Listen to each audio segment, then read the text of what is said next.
slides how it looked, all those piles of beers, pallets with only Tilbud, which is a discount message. Now we got it here. We actually managed to redo the category or the shelf of the beer, pointing out on certain things that people actually didn't know, or it was very fuzzy for them to find in a particular beer shelf, so they were always going for that pile.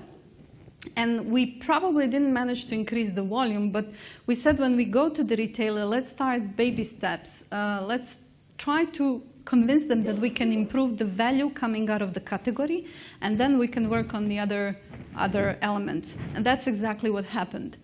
So we made shopper trip easier or shopper decision in front of the aisle very, very easier for them, so that they can actually choose different types of beer, even upscale in terms of pricing and so on and so forth. It made it also exciting because some people said that basically, oh, they didn't know that there is a wheat beer and what kind of brands actually stand behind it, or what is the stout or ale.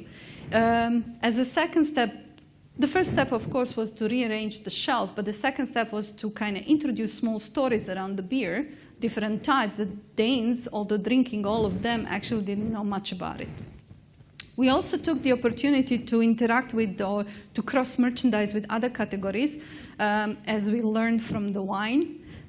We managed actually to cross-merchandise with the fresh meat, with some fruits and vegetables, with cheese.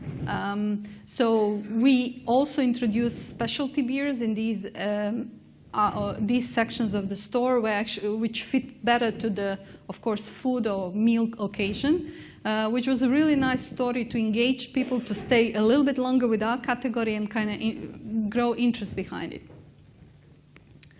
So this is how it looked before. Actually, this is very nice. On the left-hand side, it's a quite nice shelf picture, and this is how it looked afterwards. There were a couple of comments that picked up in front of the beer aisle, in front of the beer shelf from the shoppers at that time when we arranged it, and they said, yeah, now it's much easier to buy beer. Usually I was like buying just led by a price or a discount. Now I can choose, and I can choose quickly and save time. So those 1 minute and 14 seconds that we had to sell, or they had to interact with beer, now turned out to be a really good interaction, learning about the beer and making a proper choice. And for us, buying a little bit more expensive beer, so we actually grow the value of the category.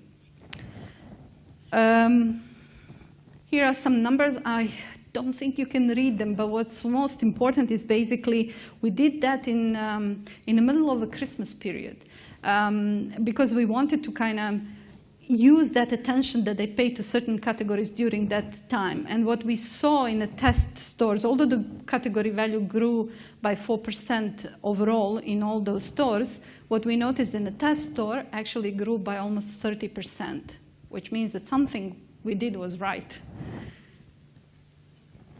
So that was pretty much about my shopping experience. And